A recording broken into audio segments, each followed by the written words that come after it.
في الجزء الثاني من الحلقه هتكلم مع حضراتكم على بعض التصريحات اللي ظهرت بخلاف تصريح احمد سالم اللي انا عملت عليه هايلايت كده وحطيته في جزء لوحده عشان اقدم نصيحه لاخوات الزملكاويه ان انتوا تعرفوا ازاي تحطوا لناديكم قيمه وتبطلوا تصغروا في ناديكم، وان انتوا تبطلوا تحطوه في مقارنه مع النادي الاهلي، لان ده بيهين ناديكم وبيصغر منه وبيقلل منه قدام كل الناس اللي بتتفرج علينا.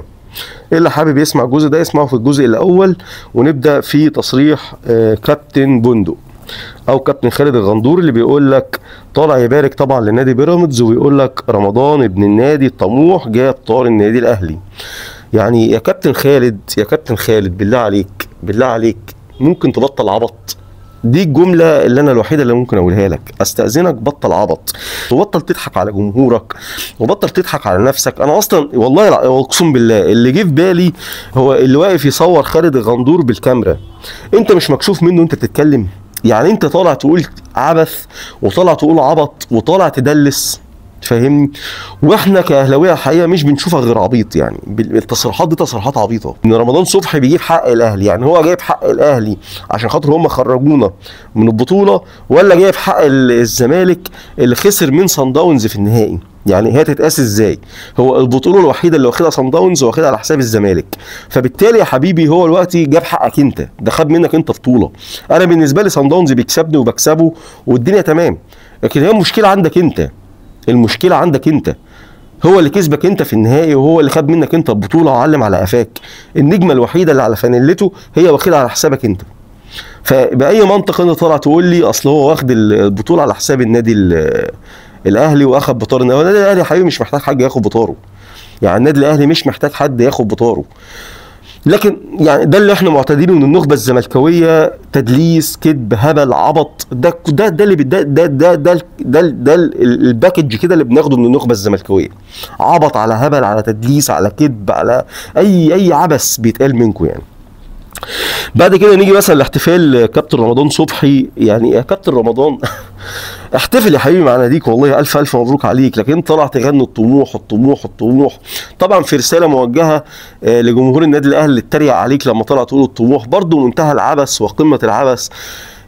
هو طالع عشان خاطر بعد انتقاله لنادي بيراميدز ب4 سنين ولا ب5 سنين قدر ان هو ياخد بطوله افريقيه. يا ابني يا حبيبي، ما هو انت في نفس الفتره ديت برضو، عشان الناس الزملكاويه اللي طالعين يدافعوا عن رمضان ويقول لك من حقه، وادي الطموح اللي هو كان بيتكلم عليه اتحقق، وان هو قادر ان هو ياخد بطوله افريقيه، وجمهور الاهلي اتريق عليه، لكن هو قدر ونجح ان هو يسكت جمهور الاهلي ببطوله افريقيه، وان هو من حقه يطلع يتكلم على طموح جديد في نادي جديد. يا سيدي الفاضل، الطموح ده واحد لعيب مثلا بيلعب في نادي الزمالك زي اوباما، يعني اوباما ينطبق عليه قصه الطموح. ده نادي من 2001 او 2003، مش فاكر 2001 ولا 2003، دي كانت اخر بطوله افريقيه ليه لنادي الزمالك. فنادي اديله اكتر من 20 سنه مش قادر ان هو ياخد بطوله افريقيه. اوباما لعب مع الزمالك اكتر من 6 أو 7 مواسم ما قدرش ان هو يحصل على بطوله افريقيه. فلما يترك نادي الزمالك ويروح لنادي بيراميدز وفي اول سنه او تاني سيزون ليه يقدر ان هو يحقق بطوله افريقيه، ده يتقال عليه ان هو حقق الطموح، او علي جبر او اي من الناس ديت يعني. لكن رمضان سايب النادي الاهلي في 2019، من 2019 لحد 2025 الاهلي حاصل على 4 بطولات افريقيه، وواصل للنهايه حوالي 6 مرات. تمام؟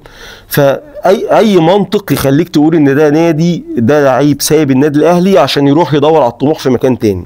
يعني لو الطموح هو بيتكلم على طموح مادي انا اتفق معاك. يعني لو رمضان طلع قال كده الطموح انا عملت عقد ب 200 مليون في السيزون، اقول لك ماشي، ده حقه. ليه؟ لان هي حاجه ما كانتش موجوده في النادي الاهلي، مش هيعرف يحصل عليها في النادي الاهلي، فبالتالي راح مكان تاني قدر ان هو يحقق الطموح بتاعه ويحصل على الحاجه ديت. لكن في بالنسبه للبطولات الافريقيه او المحليه او الصعود لكاس العالم للانديه، باي منطق واحد سايب 4 دوري ابطال افريقيا وراح عشان ياخد واحده بس، فبالتالي ده حقق الطموح بتاعه، كان بيدور على طموح جديد. ده طموح يرقى ان هو يكون طموح زملكاوي. بتدوروا انتوا بتنزلوا لتحت، الكيرف بتاعكم نازل لتحت، بتدوروا على الاقل مش الاكتر، بتدوروا على الدونيه. فلو انت بتدور على الادنى بتسيب الاعلى عشان تدور على الادنى، فده نفس الفكر والنهج الزملكاوي، وده اللي مخليهم في حالتهم دي. تمام. ده رد الوحيد عليك يا رمضان يا حبيبي، وده رد على الزملكاويه اللي طالعين يتكلموا في قصه اصل رمضان حقق طموح، هو مش عارف طموح ايه بصراحه اللي حققه.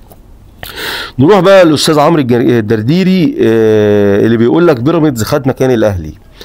يا استاذ عمرو انا نصيحتي ليك، المفروض يعني انت راجل محترم وعندك اولاد، ومن ظهورك على الشاشه زمايلك مش بيعاملوك ان انت حد ناقص الاهليه، بيعاملوك ان انت حد محترم، وبره الشاشه او بره السوشيال ميديا حد محترم وراجل المفروض ان انت ليك مكانك في النخبه الزملكاويه. فيعني بلاش تظهر نفسك بمظهر المسخ او الشخص اللي بيضحك عليه، او ان تيم السوشيال ميديا عندك يبدا يوجهك ببوستات ان انت تكون مضحكه لجمهور النادي الاهلي، وحتى انت صغير في عين جمهور النادي الزمالك. يعني كلنا شفنا اليوم خلال اليومين ثلاثه اللي فاتوا ان جمهور الزمالك اللي فعلا خايف على نادي الزمالك ومشجعين نادي الزمالك اللي فعلا خايفين عليه طالعين بيتكلموا ان نادي بيراميدز لا هو اخذ، يعني الموضوع والله العظيم انا مكسوب، ما ينفعش، ما فيهوش منطق. يعني بيقول لك في مثل كده بيقول لك وكيف يصح في الاذهان شيء اذا احتاج النهار الى دليل. يعني على سبيل المثال انا ما ينفعش امسك القلم ده واقول لك والله ده ولاعه، تمام؟ ما انا لو احنا قعدنا في الفكر في المنطق في النقطه ديت مثلا لحد بعد شهر، انا هفضل اقول لك ده قلم تقول لي ده ولاعه، انا اقول لك ده قلم تقول لي ده ولاعه، مش هنخلص. فلذلك المقولة كيف يصح في الاذهان شيء اذا احتاج النهار الى دليل، يعني تبقى الشمس قدامك كده ويقول لك اديني دليل احنا في النهار، ايه يعني ايه الايفيدنس او ايه الدليل اللي انا ممكن اديهولك في الحاله ديت؟ يعني خلاص بقى الاذهان مش هيصح فيها اي شيء. هنقعد لبكره اقول لك ده قلم تقول لي مش ولاعه، كمان تقول لي ده طياره، والله دي طياره بيركبها الركاب وبيسافروا، مش هنعرف نثبت حاجه. فقصه ان بيراميدز اخذ مكان الزمالك دي قصه مفروغ منها، سواء في الدوري العام، سواء في بطوله افريقيا، سواء صعود كاس العالم للانديه اللي انت ما شمتوش حتى ولا سافرت في الطياره حتى كمشجع ليه طول ال 20 سنه اللي فاتت. فيعني انا مش هرد عليك اكتر من كده، انا هقول لك بس يعني خلي عندك قدر كبير من الاحترام لنفسك عشان الناس تقدر تحترمك، لان انت كبير مش صغير. يعني ما عندكش فرصه عمريه كبيره تاني في عمرك ان انت تكسب احترام الناس. فاعتقد الكوره والتفاهات دي مش محتاجه ان انت، والله دي نصيحة أنا مش متضايق منه في حاجة، يعني أنا بس نصيحة ليه إن أنت تكون قدام أحفادك أو قدام قرايبك تطلع بالمظهر ده، دايما طالع في مظهر المهرج أو الشخص صديق البطل اللي بيضحك عليه. طبعا كان في تصريح لبوسكيتس بيتكلم ان هو بيقول لك هنلعب مباراه الافتتاح امام فريق رائع، قصده على النادي الاهلي معتاد على هذه البطوله وناجح للغايه في القاره الافريقيه، وستكون مباراه صعبه للغايه. والله انت محترم يا بوسكيتس، وشكرا على التصريح المحترم ده. يعني النادي الاهلي فعلا من ضمن الحاجات اللي يعني انا كنت عامل الصفحه ديت عشان اطلع ارد على كل المدلسين او كل الكاذبين المنتمين لنادي الزمالك، لكن لما فكرت في الموضوع شويه حسيت ان انا مش هرد غير على الحاجات يعني ايه اللي فيها منظور اخر غير المنظور الناس بتحكي فيه. يعني ممكن واحد يطلع مستفز مثلا من تصريح عمرو الدرديري، انا مش مستفز منه انا، لكن منظوري انا للموضوع اللي انا اتكلمت فيه من شويه. فقصة ان انا ابدا ادافع عن النادي الاهلي واقول ان هو النادي الاكبر في افريقيا او واحد من الانديه الناجحه جدا على مستوى العالم، او اكذب، هو الزملكاويه بيخاطبوا نفسهم بس، يعني هم فئه كده حوالي 12 13 مليون، وده مش عدد قليل، لكن بالنسبه لمصر مقارنه بجمهور النادي الاهلي هو عدد لا يذكر. هم بيخاطبوا بعض وبيخاطبوا كمان مش كل العدد ده، في منهم ناس عاقله وفي منهم ناس واعيه تطلع تتكلم، فهم بيخاطبوا فئه معينه كده منهم. يعني ولا جمهور الاهلي هيتاثر بالكلام اللي انتوا بتقولوه، ولا جمهور العالم اللي شايف النادي الاهلي ونجاحاته وبطولاته وادائه وسكواده وادارته ونجاحاته الماديه هيتاثر بالكلام، هو هيشوفكوا عبط، يعني هو هيشوف الكلام اللي انتوا بتقولوه عبط. لما يوصل الموضوع عالميا يتكلم عنك انفانتين وتقديمك في قرعه كاس العالم للانديه، ويتكلم عنك لعيبه العالم، واحد من الاي كلاس، لعيبه رقم واحد، لعيب طول عمره بيلعب في برشلونه، في منتخب اسبانيا، كاس عالم، بطولات دوري ابطال اوروبا، وبيلعب حاليا مع ميسي وسواريز والمجموعه اللي موجوده هناك، بيتكلم عن النادي الاهلي مش بيقول انا عارف مثلا نادي في افريقيا اسمه الاهلي نسمع، لا لا، ده هو بيتكلم، هو النادي هو الاهلي خلاص ستيبل يعني، ويل استابليشد في اوروبا وفي العالم، واتعرف وخلاص، موضوع منتهي يعني، بقى نادي عالمي معروف عالميا بالنسبه للعيبه. مش بنتكلم حتى على حد بتاع سكاوتنج فبينزل افريقيا يدور، او على صحفي بيغطي الكره الافريقيه، لا لا، ده لعيب عادي مش انترستد باي حاجه يعني في العالم، ان هو تضطر ان هو يجي يسال عن النادي الاهلي ويعرف، لكن هو عارف النادي الاهلي، وعارف ان هو بيشارك دايما في بطوله افريقيه، وعارف نجاحاته في افريقيا، مش محتاج حد يعرفه عليه. وده اللي بيخليني ما ابصش للامور المحليه، او النخبه الزملكاويه او المنتمين لبيراميدز اللي بيقللوا من النادي الاهلي، لان خلاص انت في منطقه دلوقتي مختلفه تماما يعني، ما تخليكش تبص للناس ديت. الحاجه قبل الاخيره اللي هتكلم عليها يعني المنظر اللي حضراتكم شايفينه ده، المنظر ده، استاذ ممدوح عيد رئيس نادي بيراميدز رايح بالكاس اتحاد الكوره، ونادي الزمالك طلع مباركه لنادي بيراميدز، وده حقه ان هو خد البطوله الافريقيه، تمام مفيش مشكله.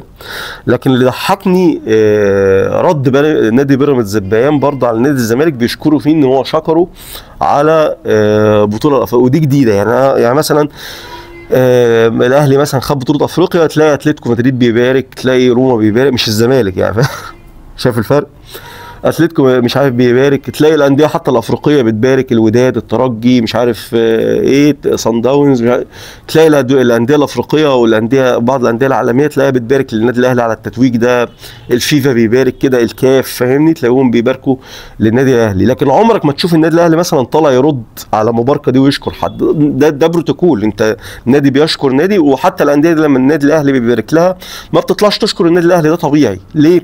لان الانديه دي مش محدثين نعمه، فده احداث نعمه. عارف ده بيفكرني بايه؟ قصه ان نادي بيراميدز شغال، هو حقه يفرح على فكره، مبروك لنادي بيراميدز، تستحق الفوز، وعملتوا مجهود يحترم، ونادي يحترم، ولاعيبه تحترم، ومجهود، ومن غير جمهور انتوا تقدروا توصلوا انتوا ببطل افريقي 2025، وفي نادي اديله اكتر من 20 سنه مش قادر ان هو يشم البطوله الافريقيه، ده انجاز يحسب لكم، مش بتكلم في دي.